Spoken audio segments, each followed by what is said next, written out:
Welcome to another episode of the MEGIN Spotlight series. We are delighted to have Theresa Williard join us on the Spotlight today.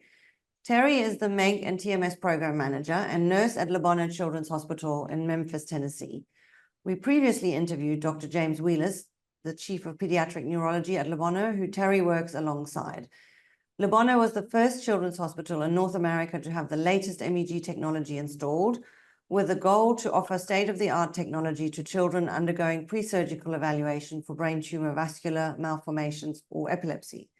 We wanted to meet with Terry today as a follow-up to all these previous interviews we've had with Bonheur and learn more about the day-to-day operations in the program. So Terry, can you tell our audience a little bit more about your background and how you became exposed to MEG technology? Absolutely. So my background has been in pediatric nursing my entire career. And I do have a background of intensive care unit nursing. I'm a certified neuroscience nurse. And with that being said, I had previous experience in neurosurgery. And then once I came here, I also expanded into neurology and epilepsy. So between the combination of both neuroscience, both neurosurgery and neurology and or epilepsy, this pre-surgical mapping division really kind of fit the niche for me as far as not only for like nursing, but then also just what makes my heart sing, which is helping kids and helping others. So that's kind of the background. I ended up coming to Bonheur and I worked with Dr. James Wheeler as his epilepsy nurse, and that really helped me prepare to get ready to help understand the intricate portions of the MEG. And once I took over this program, one of the greatest things about it is my team is absolutely fabulous. We wouldn't be where we are without my team. And then also, we really kind of challenge each other to take on the harder cases and the more anatomically challenging cases and or epilepsies. So I think that's really what has helped us push forward in this particular division. And then as the MEG TMS Program Manager, what is your role and how do you support the neurology department for others who may not have this role in their institutions? It's always interesting to find out how this came about. Absolutely. So, number one thing was I was curious, and I think that's one of the main things for any other epilepsy or MEG TMS program is to remain curious within your division of how to push what little resources you have into something better. So what ended up happening was I fell into this position because I was curious. What exactly is this mapping? So my role is to, number one, look at all of the patients that are coming in for potential mapping with MEG and TMS and look at what modalities are important, especially with the type of seizures they have. Usually our doctors and our PhDs kind of guide that role, but there are times that there are slight intricacies that nurses kind of notice that, hey, this would be really beneficial. So after reading the cases, I kind of look at all of the patients and saying, okay, this one would really benefit from additional sensory mapping or language mapping, or let's say visual evoke potentials based on where the seizures are coming from. And, as a physician, you have so many things coming at you and you look at so many different patients, but having that one person that kind of is your go-to person that reiterates like, hey, here's an opportunity, that really helps push things forward. The other part of my job is not only to coordinate all of the testing with the patients, but also to ensure that there's kind of a concierge service. It's when we get to this point within the testing realm, especially in epilepsy, let's say brain tumors or any type of brain surgery, especially in pediatrics or even in adults, we're in a very intricate, sensitive area that requires a little bit of hand holding. And I think a lot of the patients really need to feel that, whether it's, understanding their journey. But I think the biggest thing is that we are part of their journey and they understand that it is an honor for us to be part of that. So I think that's one of the things that set us aside. Another portion of my role is to ensure that, let's say, some of the insurance and some of the billing things that happen behind the scenes go smoothly. So when you're looking at the overall role, we have the forward-facing patient portion that we, basically screen all the patients, the coordination of it, but then also the billing and the budgetary, the business portion of it, all that's combined within my role. And what that does is by doing it with one person, it really kind of sets up a concierge service for us, which makes it very, very nice for our patients. Once again, we're talking about that sensitive time in their life when we're talking about brain surgery. And even if it's on a child or an adult, it's a scary place to be. So in order to have that work out smoothly for them, we just try to do the best that we can, which is my role, which is my role is making sure that it goes smoothly for everyone. But Bonheur is kind of a special place because you also run an inpatient epilepsy monitoring unit, an EMU for patients, and it includes MEG in the workup. Yes. Can you tell us a little bit more about what a typical stay looks like for patient and what testing they do, and what do you feel are the advantages of this inpatient model? Absolutely. So one of the greatest things about having the inpatient model versus an outpatient model is that we're seeing that on average, especially for some of our referring patients, on average, it takes about 6 months to do that phase one to phase two workup, which meaning like we're going to collect all the data information and then we're going to offer you surgery. By doing it with an inpatient model, we're able to kind of lump that whole stay together within a week. So from the beginning of the stay, the patient comes in, we're going to do our MRI, we're going to do our TMS testing if it's needed.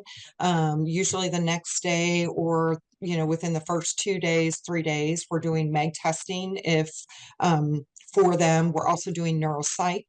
And by the time that it's close to Friday or even towards the discharge, they've had seizures. We've looked at different types of testing. We've also looked at SPECT testing on some of our kids just to kind of plan everything out. And so the parents can walk away with an entire plan when they walk out of our epilepsy monitoring unit, which is really nice because a lot of other places break these things up. And so what happens in a week here sometimes takes close to 6 weeks or a couple of months to get all of those testing and or appointments together for the patient. So by getting it all together in 1 week, we're able to expedite our process. For example, we're looking at close to an 8-week turnaround from the time we do phase one monitoring to phase two, which is implanting SEEGs and going from there and really giving these kids and parents an opportunity to be seizure free. So one of our patients literally just came back and told us they're 6 months seizure free. Another patient we did with MEG, it was a baby and we help them on their surgical path as far as planning and also confirming that all of the seizure focus is coming from this particular area of cortical dysplasia. That child who was not making their developmental milestones are now surpassing their milestones and have been seizure free also for 6 to 7 months. So these are huge things, whether it's making those milestones or just having that seizure freedom for parents, that makes a huge difference in their world and also the child's development. So absolutely, that's amazing. How do you incorporate MEG into Le Bonheur's brain tumor program or referrals? I mean, what does the operational flow look like? Absolutely. So a lot of times we have a really good relationship with our neurosurgeons here. And a lot of times we have these patients that call in, let's say, or they get on, the social media and they start connecting with other brain tumor parents. And I will say, I would love to say our marketing does wonderful things, which they do. But I really think it's the connection between a lot of the parents that really kind of push these kids forward into our realm. And so our neurosurgeons end up, once they find out about a specific brain tumor, they find out and they say, okay, based on just the little bit of information that the moms have told us, I think they'd be a great opportunity for MEG or TMS testing. A lot of times we just did a patient yesterday that came in for MEG testing, specifically for functional testing, but then we ended up doing epileptiform discharges and finding where those IEDs are coming from. And it really does help the parents know that they've done everything within their power to set their child up for the best outcomes that they have. So I think that's a huge thing. And it's reassuring to the neurosurgeons to know exactly it's one thing to kind of have an idea that you're going to the right area, but it's another thing to have pictures and an exact map, which is what MEG does for these surgeons. And it really does help them, especially with their outcomes. With the inpatient program, how long does it take to receive a comprehensive report from the MEG lab once a patient has been scanned? I mean, we've touched on it a little bit with the EMU, and you've got a bit of a shorter time because of the fact that they are if it's inpatients. But if a patient is a candidate for epilepsy surgery, how long do they wait before surgery usually? Absolutely. So one of the major things that me being in the program manager role, I really challenged my PhDs also to put forth their best efforts to get all of their reports in. I do understand that that has a lot of information within it and you have to review it. But our turnaround time on all of our MEGs, including outpatients, is about 10 days. Our goal is prior to the patient leaving the EMU, we will have reports. And most of the time we do within 5 days. And so that really helps the parents and the physicians to understand where's our roadmap? Is it a surgical roadmap or are we looking at a drug roadmap? Or if it is a surgical roadmap, what is the time frame we can get this completed by? Because I really challenge especially our PhDs and the rest of my team down to our techs, that we need to put ourselves in the patient and the parents' shoes. Getting that information to them is vital because you don't want to sit on pins and needles. So I think that is one of the major things that kind of sets us apart. The other thing is because we do have PhDs, it's wonderful. That's all they focus on. And so we're not having to share them with clinic, and we're not having to share them with reading EEGs or doing EMU processes. So that really kind of also defines our program, where their niche and their focus is only on MEG or TMS, and they're able to produce those reports very quickly. So it really does help our physicians out. Yeah. So you mentioned earlier about your role. Part of your role is also the reimbursement and dealing with the reimbursement side of the institution. So from a return on investment perspective, can you tell our audience a little bit more about how the CPT codes work for MEG? This is a question we get a lot talking to new institutions with thinking about MEG as well. Do you have any insights to share with our audience on how to build a healthy and profitable MEG program? Because we know that you definitely have one. We have a very busy one at this point. Yes, a busy one is what I meant. Yes. So the biggest thing is our CPT codes. We do follow what AC MEGS has placed out there for us as far as that goes. The CPT codes, which is 95965, 95966, and 95967. 95965 is the #1 CPT code that really does define your SBA or your IED epilepsy mapping. And that is your biggest code. So if you drop any code, it's going to be that one. It should have the highest amount associated with it within your billing charges. And the reason being is that this isn't just a normal EEG. We're doing massive things. We're looking at 300 plus squiggly lines, which need to be accounted for, because all of that hinges upon whether or not we're going to have a successful either surgery or successful plan for these patients.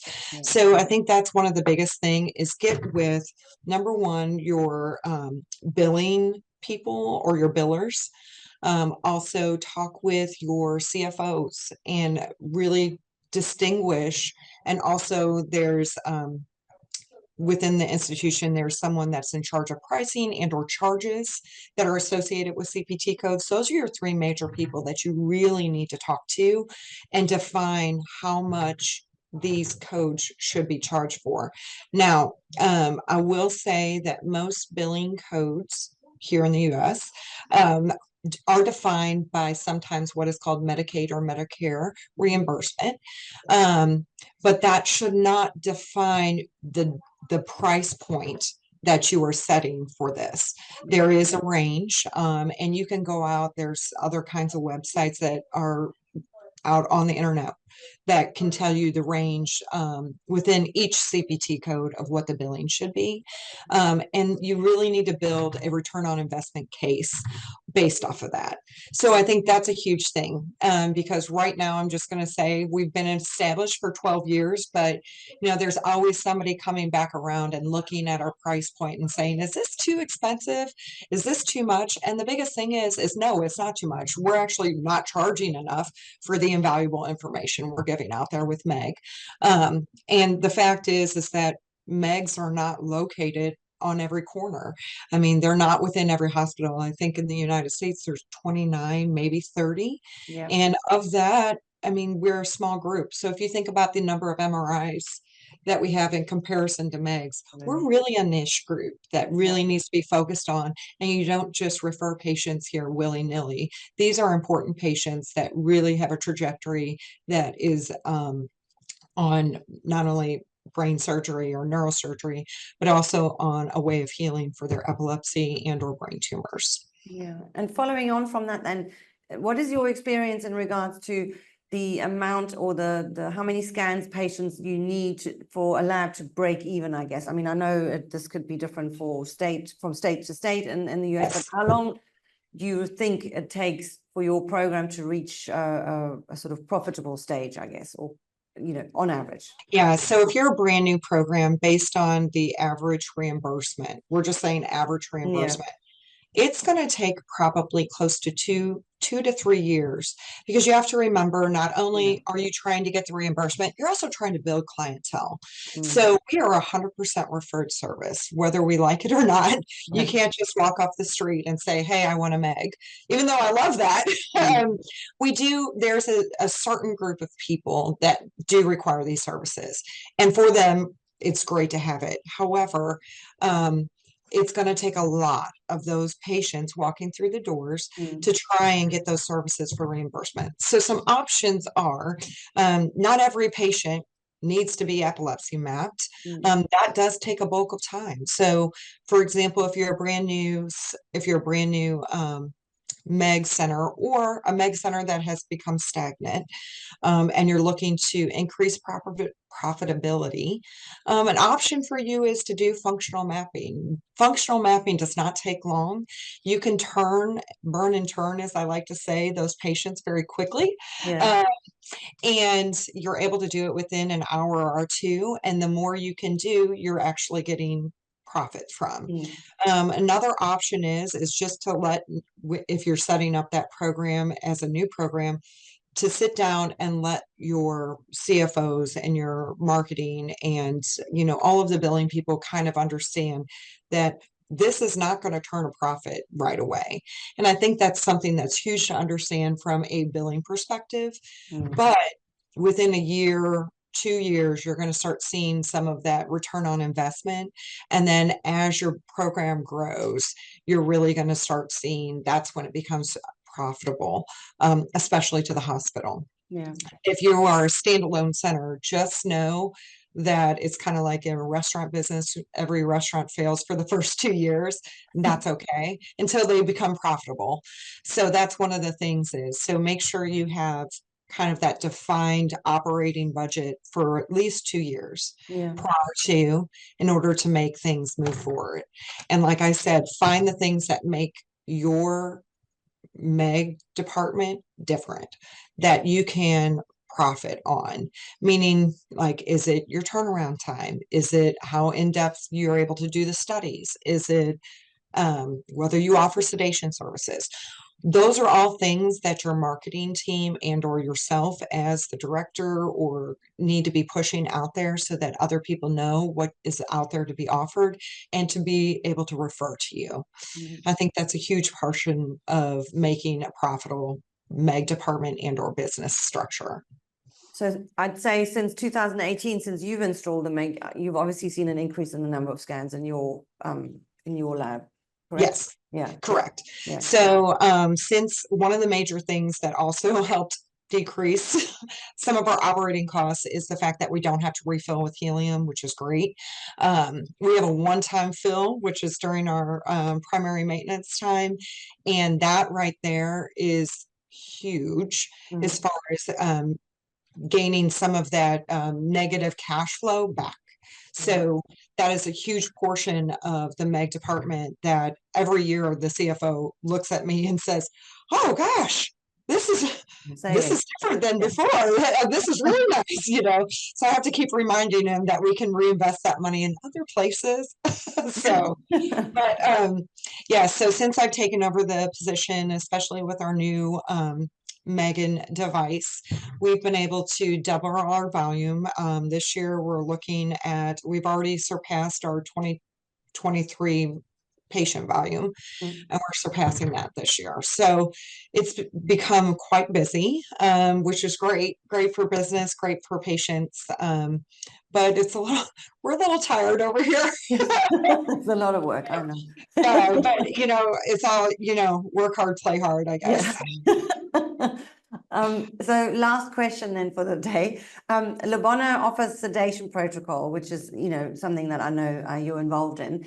Can you tell us a little bit about this? So why do some children require sedation and why others don't? Absolutely. So I'm gonna start kind of with our sedation protocol and or our patient population. So Bonheur sees very intricate epilepsy, I should say, that a lot of times, because of some of the side effects of epilepsy, is having some developmental delay and or autism or just neurocognitive disabilities. With that being said, places that had said, if you can't lay still for 20 minutes or an hour, we're not going to be able to provide you these wonderful resources. And that was just not an option for us. We really wanted the information. So we had to find a way to do it safely. So it didn't hurt the child, but it also didn't defer the information from the test. So the way I describe it is I like to call it assisted sleep, even though it's general anesthesia. We do sedate them with a combination between propofol and dexmedetomidate, which is also known as Precedex. And the propofol is at a perfect level that it keeps the patient asleep, but it does not impede the brain waves as far as that goes. Because propofol, as many know, dulls the brain waves or takes the brain waves out so that electrical activity becomes very silent. That is not our goal. We don't want to needlessly sedate our children and or our patients that need this valuable information. So what we do in turn is find that perfect balance between a little bit of propofol and Precedex, and to keep them within the MEG safely and recover them safely. Some people ask me, why not just Precedex? Unfortunately, because we have such a large volume, the Precedex in general takes about an hour to take effect within the body system. So we don't have an hour to wait around for a patient to fall asleep, especially if they're coming in for a 5-day EMU stay. We don't have an hour to give them the medication, watch them, monitor them, and then complete a 2 to 3 hour long test. It's just not time efficient. So instead we do a I call it a large dose, but it's not really. It's a dose of propofol. It's a sleep dose is what we call it. So it makes them go to sleep. And then we just trickle it in with a little bit of Precedex. And that allows them to stay asleep. So it's one of those things where we have a patient that, we can't explain to them that we're trying to help them. They're hitting and or nonverbal. And so just to get them comfortable to go to sleep is a huge undertaking. Mm. I would say about 60% of our patients are sedated, and with our sedation protocol that we've revamped, we were able to decrease in 1 year 38% of non-informative studies, meaning that our patients are still coming being sedated, and we're still eliciting wonderful response from MEG. It has decreased since then also, meaning the informative studies have gone up since that time, because we've learned and tweaked a little bit more since the original quality improvement project that we did in 2020. So overall, sedation or not sedation, the brain is going to do what the brain wants to do, and we're just there to collect the information along the way.